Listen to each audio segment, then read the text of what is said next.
Hello, আসসালামু আলাইকুম। কেমন আছেন? আজকে আমি ঝুরা মাংস তৈরি করব, ইনস্ট্যান্ট ঝুরা মাংস। তো যখন তৈরি করতে গেলাম তখন মনে হলো যে না, রেসিপিটা আপনাদের সাথে শেয়ার করি।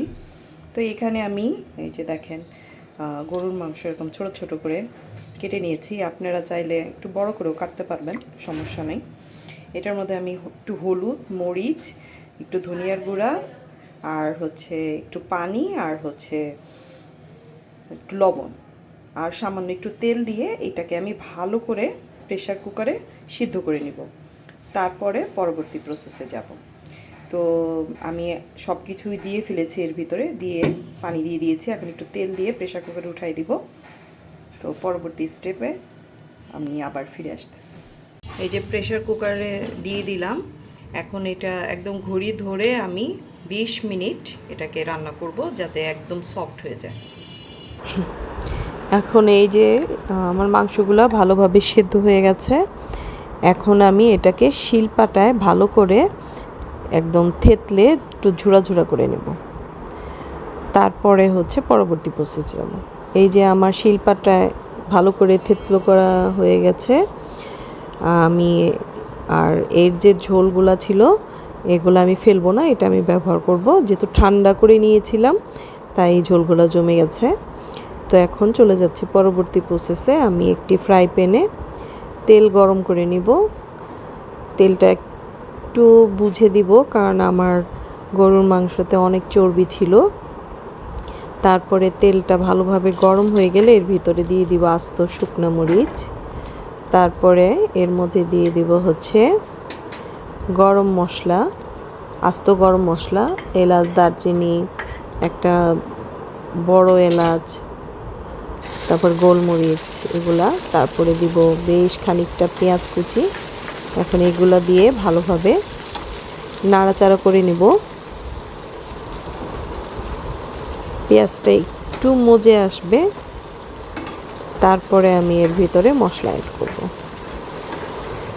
পেঁয়াজটাকে একটু সময় নিয়ে একদম ব্রাউন করে ভাজবো না, জাস্ট পেঁয়াজের কালারটা চেঞ্জ হয়ে যাওয়া পর্যন্ত রান্না করব।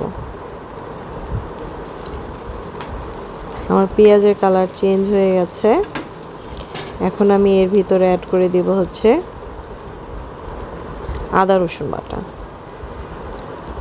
আদা রসুন বাটা দিলাম। তারপরে এটাকে ভালোভাবে এই পেঁয়াজের সাথেই ভেজে নেব, যাতে আদার কাঁচা গন্ধটা না থাকে।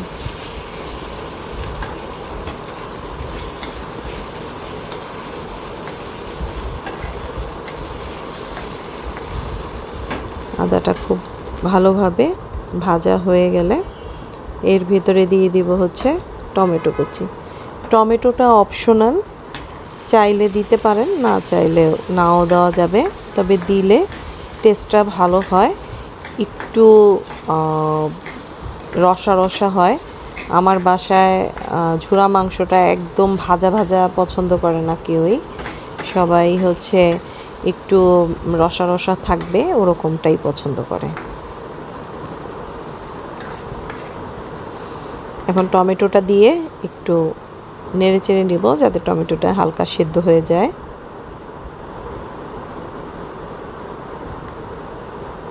তারপরে এর ভিতরে দিয়ে দিব হচ্ছে একে একে মরিচের গুঁড়া। ঝালটা আপনারা আপনাদের টেস্ট অনুযায়ী যে যত বেশি ঝাল খেতে পছন্দ করেন বাড়িয়ে কমিয়ে দিবেন। তারপরে দিয়ে দিলাম হলুদের গুঁড়া, দিয়ে দিলাম স্বাদ মতো লবণ। যেহেতু আমি আগেই মাংসটাকে লবণ দিয়ে সিদ্ধ করেছি, তাই লবণটা বুঝে দিতে হবে। এখন মশলাগুলোকে আবার একটু আমি তেলের ভিতরে ভেজে নেব।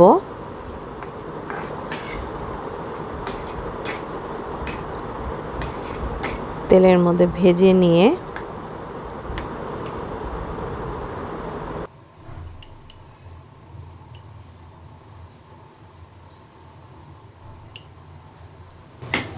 নিলাম হচ্ছে একটু ধনিয়ার গুঁড়া।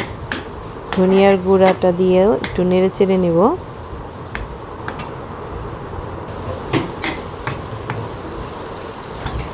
তারপরে এরকম তেলের মধ্যে ভাজা ভাজা হয়ে গেলে আমি অ্যাড করে দেব এর ভিতরে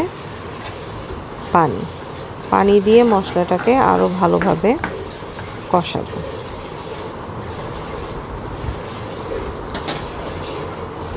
তারপরে দিয়ে দেব এর ভিতরে গরম মশলার গুঁড়া,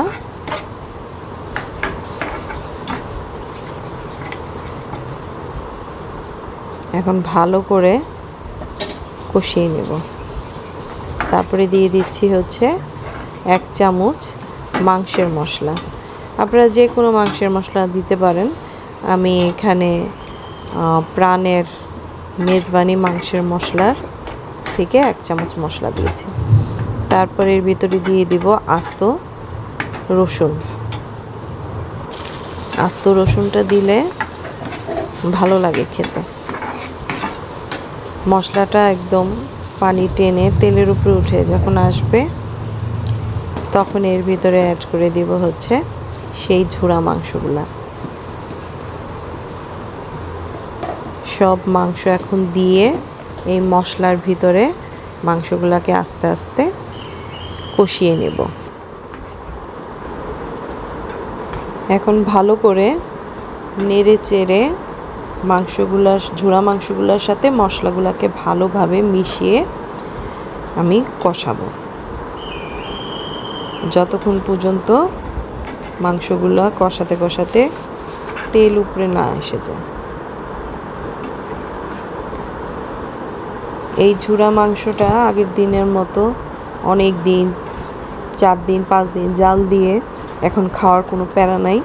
যখন মন চাবে ইনস্ট্যান্ট এভাবে আপনারা ঝুরা মাংস বানিয়ে খেতে পারবেন এবং খেতেও খুব দারুণ হয়। এই যে দেখেন আমার মশলার সাথে ঝুরা মাংসটা খুব ভালোভাবে কষে গেছে। এখন আমি এর ভিতরে দিয়ে দিব সেই যে আমি প্রেসার কুকারে মাংসটা সিদ্ধ করার পর যে অবশিষ্ট পানিটা ছিল, এটা যেহেতু ঠান্ডা হয়ে যাওয়ার পর জমে গেছে, আমি সেটা দিয়ে দিচ্ছি আর দিয়ে দিচ্ছি অল্প একটু পানি দিয়ে আবারও আমি এই ঝোড়া মাংসটাকে কষিয়ে নিব একদম তেল ওঠার আগ পর্যন্ত। এবং এই প্রসেসটা আমি মিডিয়াম টু লো ফ্লেমে করব, জোর জালে করব না, তাহলে এটা খেতে ভালো লাগবে না। এটা আস্তে আস্তে এটা জাল দিয়ে নিতে হবে। ফিরে এলাম একদম তেল উঠে যাওয়ার পর। এই যে দেখেন আমি তেল কিন্তু অনেক অল্প দিয়েছিলাম, কিন্তু আমি মাংসটার সাথে কিছু চর্বি দিয়ে সিদ্ধ করেছিলাম, তাই এই দেখেন তেল অনেক ভেসে উঠেছে। ঝুরা মাংসের মধ্যে একটু তেল বেশিই লাগে, কারণ এটা আপনি যখন খাবেন বারে বারে নেড়ে গরম করবেন ততই মজা লাগবে। আর তেলটা থাকলে একদম রাফ হয়ে যায় না, এরকম একটু রসা রসা থাকে। আমার বাসায় সবাই এই টাইপেরই পছন্দ করে, আর যারা আপনারা একদম ঝুরা পছন্দ করেন তারা আরেকটু ঝরঝরা করে নিতে পারবেন। যদি আমার রেসিপিটি ভালো লাগে আপনাদের কাছে, তাহলে অবশ্যই লাইক কমেন্ট শেয়ার করতে ভুলবেন না। আর এই ঝুরা মাংসটা রুটি পরোটার সাথে খুব ভালো যায়। তা আপনারা সবাই ভালো থাকবেন, সুস্থ থাকবেন। আবার অন্য রেসিপি নিয়ে আপনাদের মাঝে আমি আবার হাজির হয়ে যাব। আল্লাহ হাফেজ।